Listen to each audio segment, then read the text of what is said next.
good morning, good afternoon, good evening, good whatever it is, wherever you are, middle of the night, 3 a.m., whatever it is, wherever it is, when this finds you. Um, these messages obviously are timeless because your spirit will draw you to them when it is time for you to hear whatever it's time for you to hear. So if I posted this a year ago, if I posted this 10 years ago, or if you found this in a time capsule somewhere, it's for you now. So always take what resonates and leave what doesn't. And as always on YouTube, go to what titles draw you because there are something in there for you. I want to talk to you about why we take shame and blame and responsibility for things that are other people's circus. It's really weird to me that we always default to what we could have done or what we could have done different that would have changed somebody else's circumstances, and why we don't allow other people to take responsibility and accountability for the messes they created. Why we feel like it's always our job to mop shit up and to make other people's lives better. But we let our shit fall apart. And if we try to take responsibility for our own life and do for us, then we feel like we're being selfish. Um, it's a really damaging perspective, and it is killing our society today. We feel like we're supposed to take care of everybody, like no man left behind, but we don't allow other people to have their own lessons. While we are enabling and codependent on other people, we are literally just stealing their lessons from them. Okay.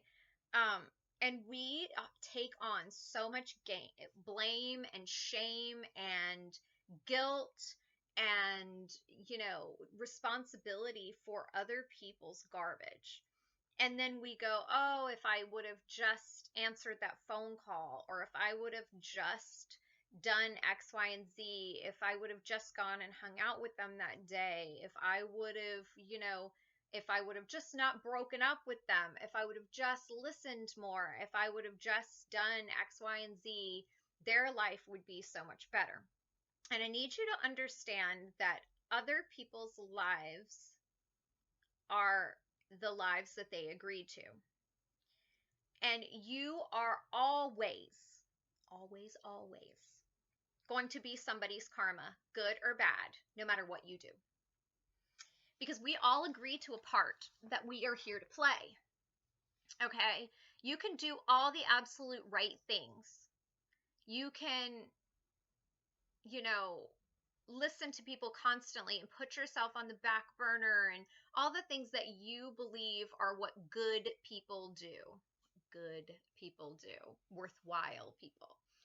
And still, people around you will blame you and say stuff is your fault, say you're a shit friend, say you're a shit person, spread rumors about you, believe nonsense about you. And the problem is that everybody views everybody through their own lens. So if you believe everybody is out to hurt you, if you believe everybody lies to you, everybody has an agenda, everybody takes advantage of you, and you're in that victim mentality, most of the time it is something you are doing. Okay? So if you lie and you take advantage of people, it is easy for you to believe that other people do that because you convince yourself that everybody is like you. And that's why you're like that. And that's why it's okay to be like that, because everybody is like you. And they go, why can't people just take responsibility for their own self and do it and do what they say and not hurt other people? But you are the one doing it. You're pointing it at other people and saying, this is why I'm this way. If you're an honest person, you just assume everybody is honest, and it's exactly why some people get taken advantage of, because they would never tell that lie. They would never manipulate another person. And so they go, oh my God, it never even crossed my mind that this person was lying to me or manipulating me, because that's not who I am. There has to be a balance. Okay? You have to know who you are, and you have to be who you are in spite of what other people are. Okay? if you want to give something, you have to give it out of the overflow. All right? You have to allow people to fail. You have to love them in a real way, not an enabling way, not a people pleasing way, not in a way that takes their lessons from them. You have to show real unconditional love, and real unconditional love makes people take accountability. It does not let other people treat you like garbage. There are boundaries, but you do love those people and want the best for them, and you recognize that sometimes those hard times are the best for them.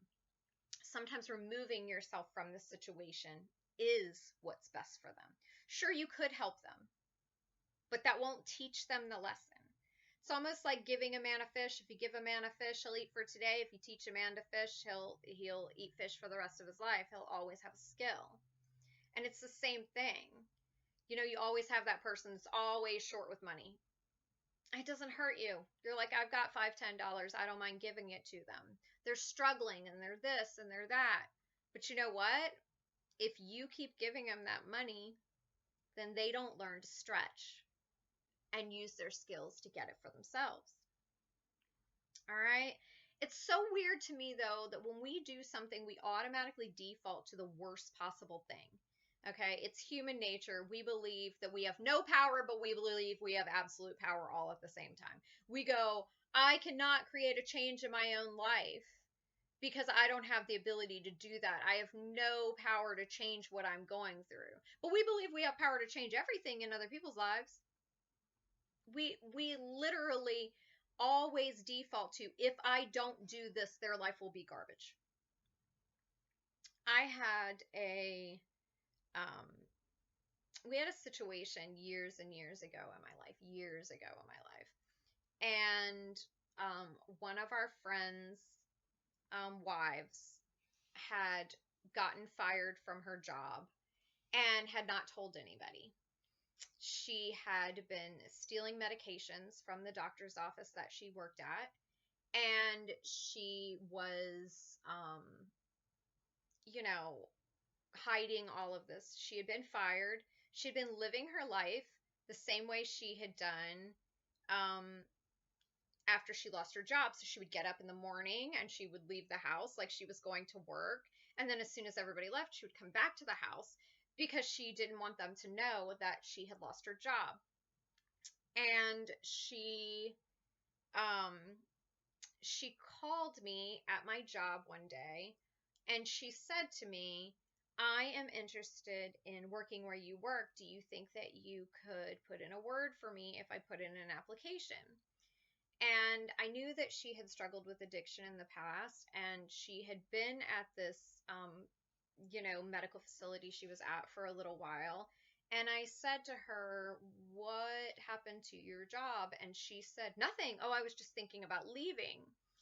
And I said, why? And she said, I don't know, just, I was just thinking about leaving. And it all sounded very suspicious. And she got kind of angry at me for even asking and being curious about it. And I said to her, I don't really feel like that's something that I want to do right now. I don't feel like you're being forthcoming with me. I don't feel like you're being honest. And I mean, we can talk about it later if you want to, but I don't feel like that's something I should do.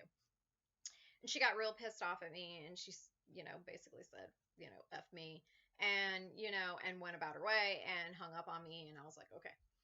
And a few months later, she ended up committing suicide.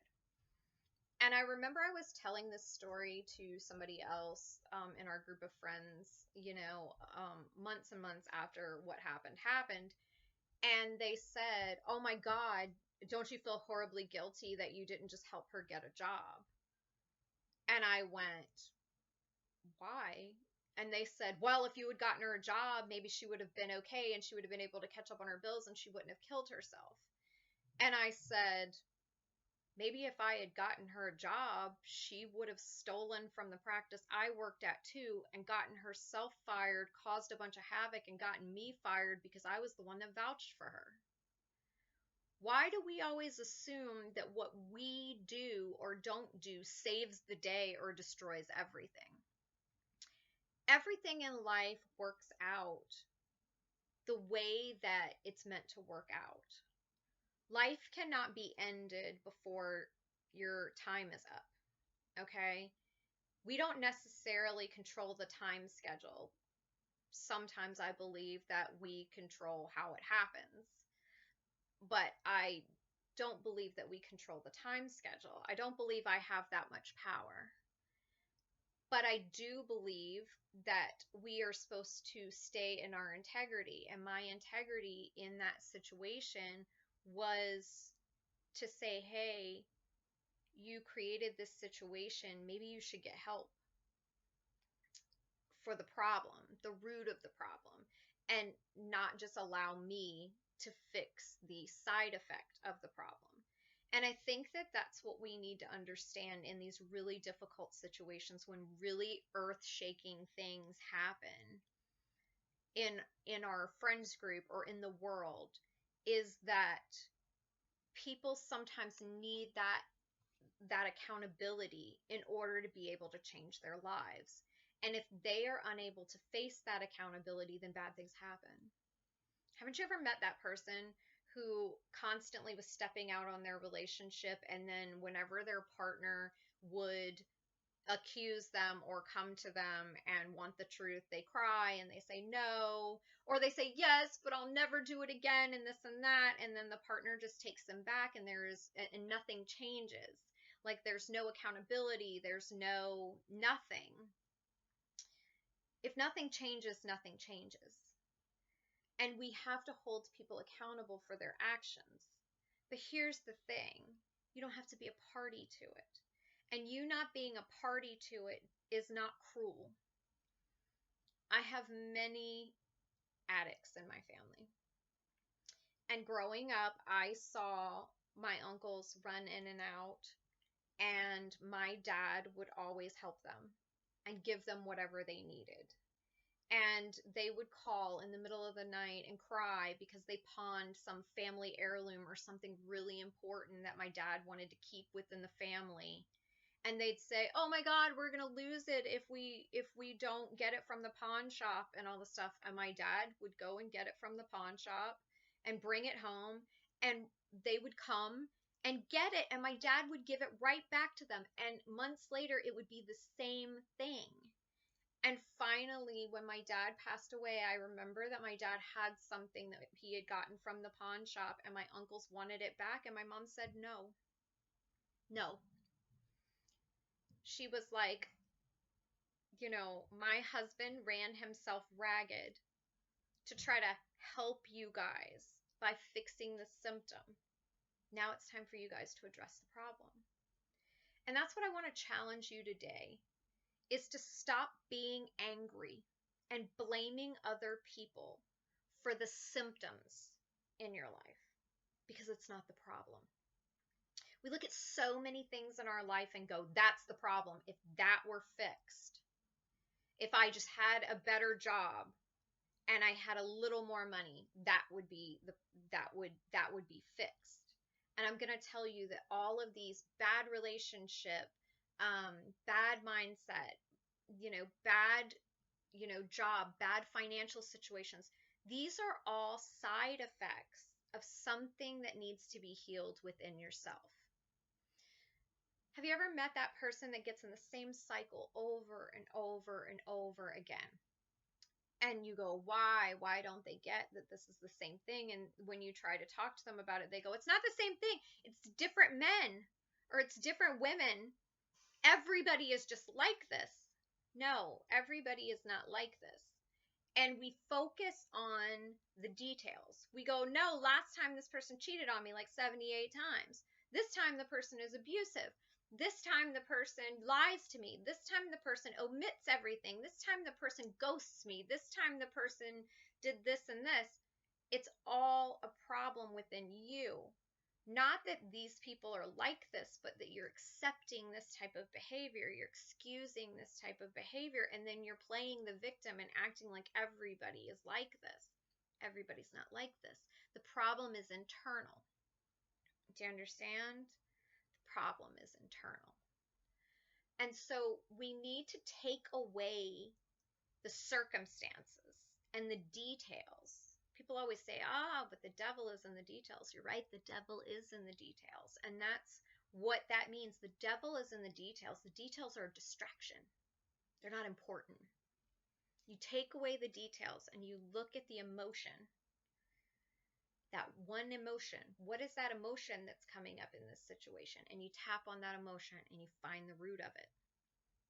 Because the root, digging the root, is what's going to keep the plant from growing back. If you don't get the root, you just keep cutting the symptom off at the stem, keep cutting off, it's going to keep growing. Why? Because the root is down deep. It's deep in there and it's integrated. So we need to dig deep and look at the root of these problems and dig them out for ourselves. There is nobody coming to save you. Nobody can just swoop in and help you and it fix the problem. And the reason for that is they're just fixing the symptom. It's just a Band-Aid. They just put a Band-Aid over the problem. So you can't see it right now. It's not as evident right now. We really need to learn to address what the issue is and to take accountability and responsibility for our own life.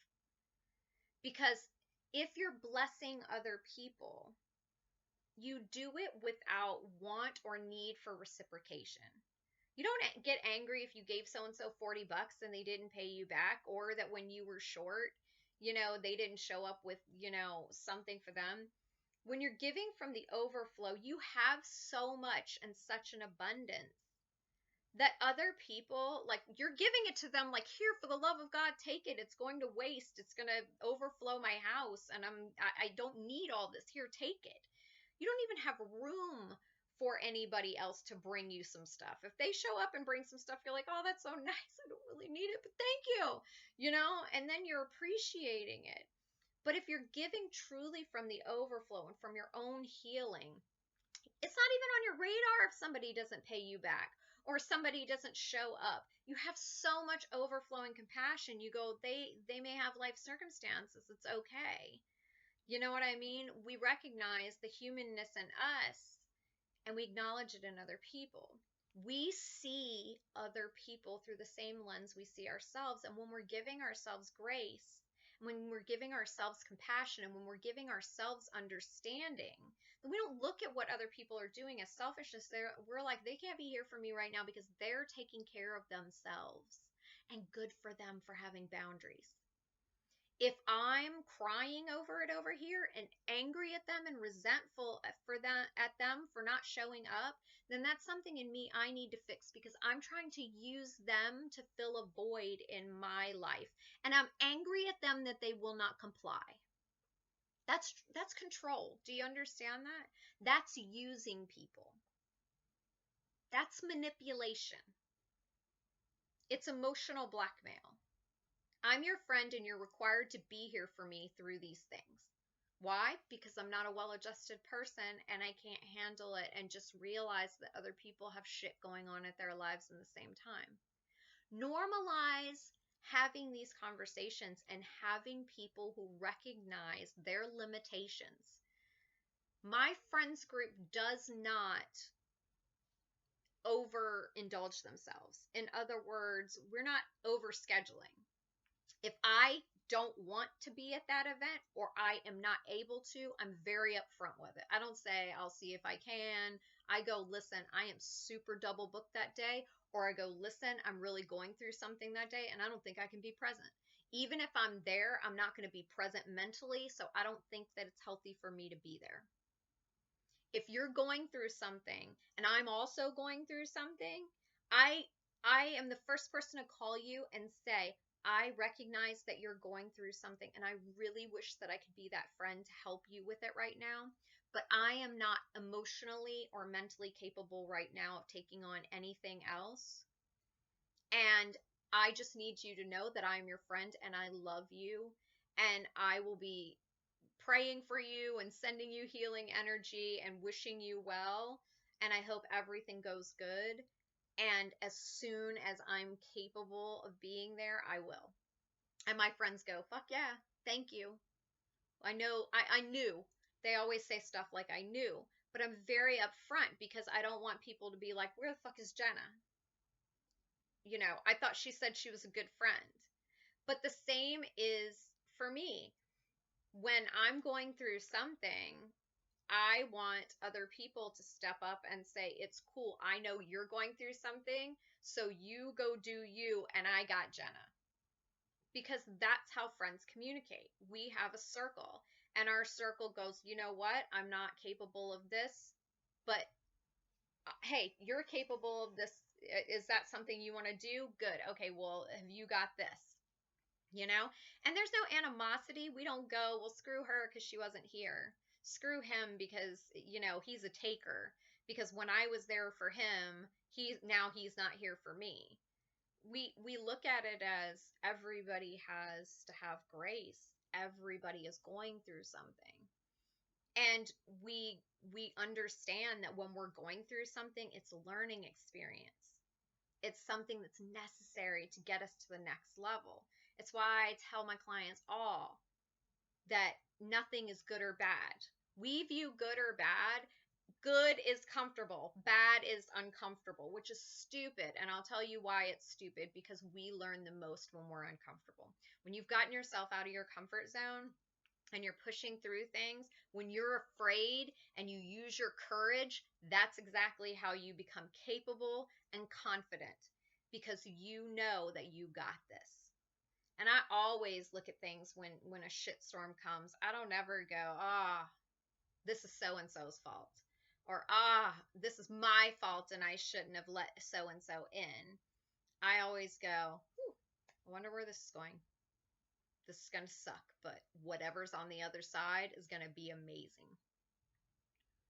And when you start looking at life as that curiosity, when you start looking at everything in life, nothing is good or bad, and just recognizing that everything is necessary and looking for the lesson in everything, excuse me, and what your takeaway is and what you can be working on, and what it means needs to leave your life, what habits need to change, what people need to change, what circumstances you need to change within your life, what boundaries you need to put up, what self-love you need to be building, what trauma you need to heal. When you start looking at everything in your life as an inside job, you recognize how much power you do have. Because while we're blaming other people, we're giving our power away. Do you understand that? While you're blaming other people, you're saying they created this and only they can fix it. You've given them all the power. This person destroyed this relationship, and I'll never be happy again. And look how much they hurt me, and they need to take accountability, and they need to create closure, and they need to do this. No. You need to thank them and say, you know what, that was a valuable lesson. I know now that I really need to look internally. Here's the thing. The things that happen in your life may not be your fault, but it's absolutely your responsibility for the cleanup crew. You ever, I had a private investigator license years ago in Virginia.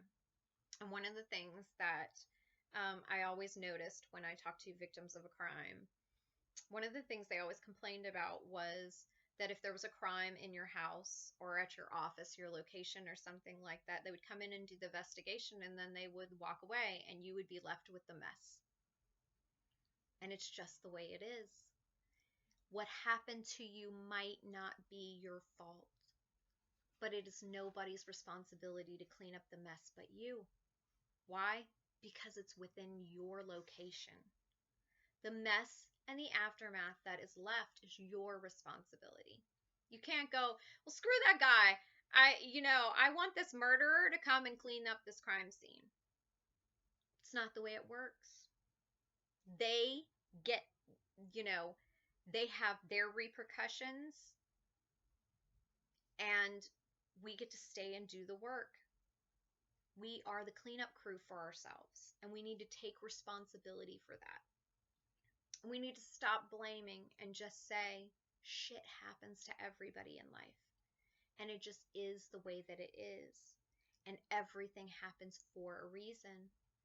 And everything works out the way that it's meant to be. What is meant to be will always be. You can't change it. Okay? There's a plan in play.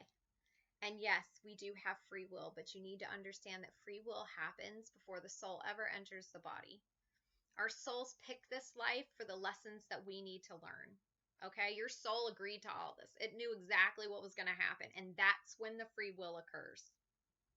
When before the soul enters the body, it's the soul's free will. And the soul chose. And so some things in this life is not about free will. What we're living is free will. What you're being pushed into is free will. You can't control things. You can't control, it's funny, people always go, free will, but free will doesn't come into play into everything. Free will doesn't come into play in anything. I want to keep my job. I want to keep my job. I do everything right now. They're doing layoffs, and you're laid off. Did you have free will in that? You get to choose to stay. You did all the right things and it still happened? Correct. Life still happens to you. There's a plan. Okay? We are where we are and where we need to be until we're not there anymore. And we need to understand this, that there is nothing certain. We cling to certainty and safety as humans, and it's all a lie. There is nothing certain. There is nothing safe. Our life can end that quickly. And does. Haven't you ever spoken to somebody in the morning and in the afternoon they're gone? Just that quick. If it hasn't happened to you, God bless you. If it hasn't happened to you, hold on to that and be so thankful for it right this minute, because it's happened to me many times. It's happened to most of the people in my circle many times. Your life changes in the blink of an eye. Circumstances that you never thought would change instantly. Just instantly. Things, trials that you never thought would end. Something miraculous happens and it just changes that quick. And miracles happen every second, whether you recognize them as miracles or not. Divine intervention is a thing. The universe intervenes and throws shit at you or takes it away, whatever you need. So learn that everything is an internal job. You cannot wait till life isn't hard anymore to be happy. You cultivate your happiness in here, regardless of circumstances. Because your life is not about your circumstances. Your life is about what's inside. It's about cultivating your soul. So work on cultivating your soul. Grow your soul, love on your soul, water your soul, take care of your soul. It is the most important thing, and it is the only thing you have. Okay? Thank you for listening. I have a link below in the description if you would like a private personal reading, or if you would like to talk about needing spiritual mentoring or anything like that. But I wanted to just share today and to get all of that off my chest and leave some comments and tell me some things you'd like to learn about, and if you learned anything in this. And I will thank you. Please subscribe and share and love on each other, and I will talk to you tomorrow.